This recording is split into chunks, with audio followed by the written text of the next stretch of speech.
ഇന്ന് നമുക്കൊരു മീൻപീര ഉണ്ടാക്കി നോക്കാം. അതിനായി കഴുകി വൃത്തിയാക്കി എടുത്തിരിക്കുന്ന നത്തോലി, അരപ്പിനായി ഇഞ്ചി, വെളുത്തുള്ളി, കറിവേപ്പില, ഒരു 200 ഗ്രാം ചെറിയ ഉള്ളി, പച്ചമുളക്, തേങ്ങ ഇത്രയാണ് എടുത്തിരിക്കുന്നത്. ഇതൊന്ന് ചതച്ചെടുക്കണം. ഇനി ചട്ടി അടുപ്പിൽ വെച്ച് എണ്ണയൊഴിച്ച് കടുക് പൊട്ടിയ ശേഷം കറിവേപ്പിലയും കൂടി ഇട്ട് കൊടുക്കാം. അതിനുശേഷം നമുക്ക് ചതച്ച് വെച്ചിരിക്കുന്ന അരപ്പും കൂടെ ചേർത്ത് കൊടുക്കാം.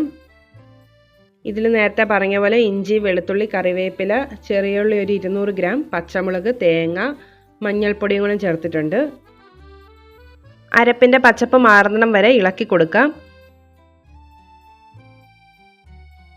നന്നായി പച്ചപ്പ് മാറിയ ശേഷം പുളിവെള്ളം ഒഴിച്ചു കൊടുക്കാം. ആവശ്യത്തിന് ഉപ്പും കൂടെ ചേർത്ത് ഒന്ന് മൂടി വെച്ച് വേവിച്ചെടുക്കാം.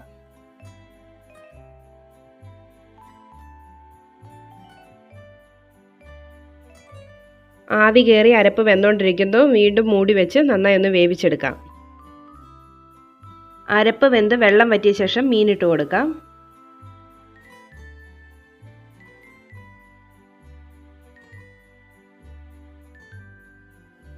മീനിട്ട് അരപ്പുമായിട്ടൊന്ന് യോജിപ്പിച്ച ശേഷം ഒരു 7 മിനിറ്റ് മൂടി വെച്ചൊന്ന് വേവിച്ചെടുക്കാം.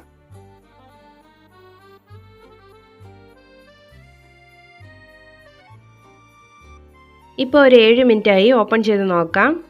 നന്നായി വെന്ത് വന്നിട്ടുണ്ട്. ഇനി ഇതിലേക്ക് കറിവേപ്പിലയും പച്ച വെളിച്ചെണ്ണയാണ് ഒഴിച്ചു കൊടുക്കേണ്ടത്. അതിനുശേഷം നമുക്ക് ഫ്ലെയിം ഓഫ് ചെയ്യാം. ഇതിലിപ്പോൾ കാണുന്ന ഈ ചാറ് വറ്റിപ്പൊക്കോളും. ഒരു മിനിറ്റ് നമുക്ക് വന്നിട്ട് മൂടി വെച്ചിട്ട് ഉപയോഗിക്കാം. ഇപ്പോൾ ചാറൊക്കെ വറ്റി മീൻപീര സെറ്റായിട്ടുണ്ട്. വീഡിയോ ഇഷ്ടമായാൽ ലൈക്ക് ചെയ്യാനും ഷെയർ ചെയ്യാനും കമൻറ്റ് ചെയ്യാനും മറക്കല്ലേ. കൂടെ ചാനലൊന്ന് സബ്സ്ക്രൈബ് ചെയ്ത് എന്നെ സപ്പോർട്ട് ചെയ്യണേ. പുതിയ നല്ല വീഡിയോസുമായി വീണ്ടും കാണാം.